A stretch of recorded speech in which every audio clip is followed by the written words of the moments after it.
Bank Pusat Singapura mengekalkan ramalan pertumbuhan ekonomi sebanyak 0.5 hingga 2.5% bagi keseluruhan tahun ini. Ini walaupun ia memberi amaran tentang masa depan yang tidak pasti dengan risiko penurunan yang ketara. Ini termasuk keadaan kewangan yang lebih ketat yang menghambat pelaburan dan hasil pengeluaran global. Bagi Singapura, ini bermakna kelompok berkaitan perdagangan seperti penghilangan, perdagangan borong dan pengangkutan termasuk perkapalan dijangka menguncup lagi. Kadar faedah yang semakin meningkat juga memperlahankan lagi pinjaman kepada para penduduk dan syarikat menghambat lagi pertumbuhan dalam kelompok perkhidmatan moden. Sedang sektor-sektor dalam negeri seperti runcit dan F&B berkembang, harga pengguna yang lebih tinggi dijangka mengurangkan perbelanjaan. Walaupun inflasi yang meningkat boleh merosot pada separuh kedua tahun ini, pertumbuhan gaji turut dijangka lebih rendah terutama dalam sektor-sektor yang lebih terdedah kepada perdagangan dan kewangan antarabangsa. Menurut penguasa kewangan Singapura, pendedahan sistem kewangan antarabangsa dalam beberapa bulan akan datang bakal menjejas lagi tahap keyakinan pengguna dan pelabur pada masa depan. Harga sewa yang melambung tinggi bagi perumahan privat dan awam dijangka reda dalam beberapa suku akan datang. Pihak berkuasa menjangkakan permintaan akan merosot sedang industri binaan pulih dan lebih banyak rumah siap. Namun pemerhati pasaran mengatakan ia mungkin mengambil masa lebih lama sebelum kesan peningkatan bekalan dapat dilihat.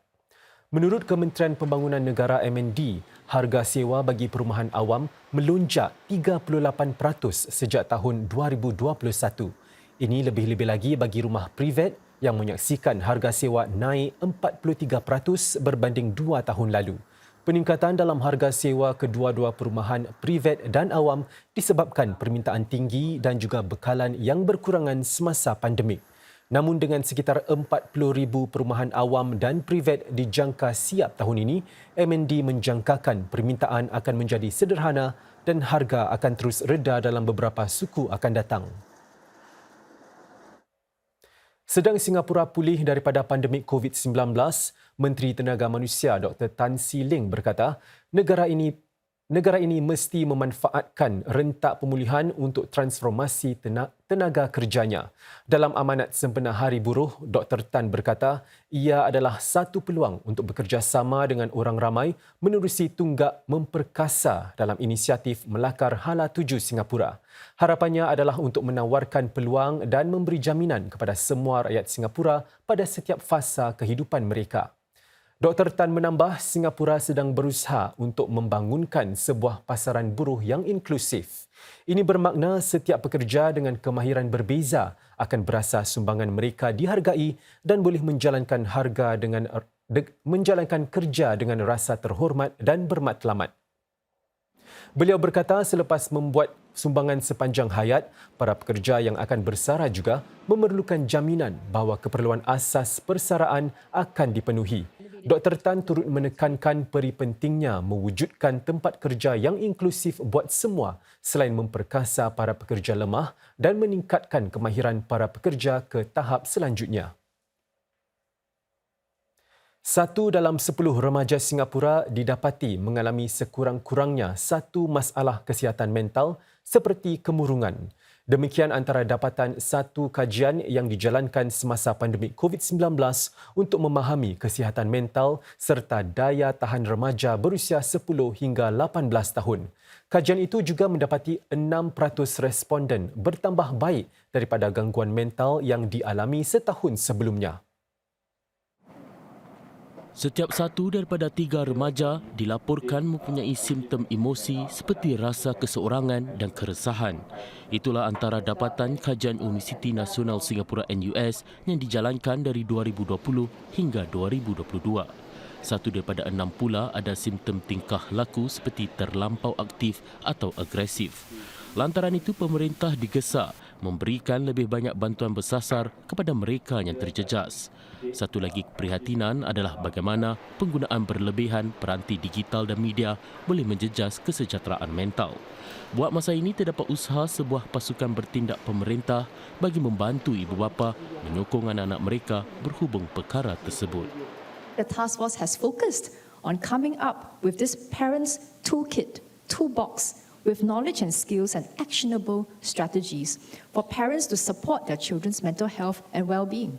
And it will also include content on parenting in the digital age, such as helping parents encourage their children to use social media and technology in positive ways. Cik San menambah pendekatan-pendekatan lain termasuk mengenal pasti remaja berisiko bagi pencegahan awal. Singapura dan Tentera Udara Amerika Syarikat sedang bekerjasama dengan Markas Latihan Pendidikan Udara untuk membangunkan lapangan latihan baru di Fort Smith di Arkansas. Ia akan menjadi kemudahan latihan baru bagi detasmen luar negara F-35 dan F-16 Singapura.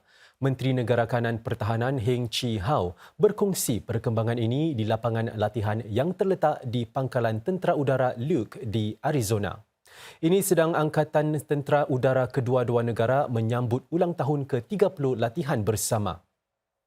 Our bilateral defence ties go back a long way and is strong and mutually beneficial. Singapore views the United States' presence in the Asia-Pacific as important for regional peace and stability, and therefore welcomes it. In that spirit, we are happy to render support to US military assets using our bases in Singapore under the ambit of the 1990 MOU. Sebagai sebahagian daripada sambutan ini, Encik Heng memeriksa perbarisan dan menyaksikan upacara pelancaran logo peringatan pada ekor pesawat pejuang F-16. Detasmen Peace Carvin 2 RSAF di Arizona merupakan detasmen luar negara paling lama Singapura. Ia mencatatkan lebih 75,000 jam masa penerbangan dan turut ikut serta dalam latihan besar. Aturan latihan sedemikian memberikan RSAF peluang untuk mengatasi masalah kekurangan ruang udara di Singapura. Latihan yang lebih realistik dan mencabar itu juga membantu untuk meningkatkan lagi kesediaan beroperasi.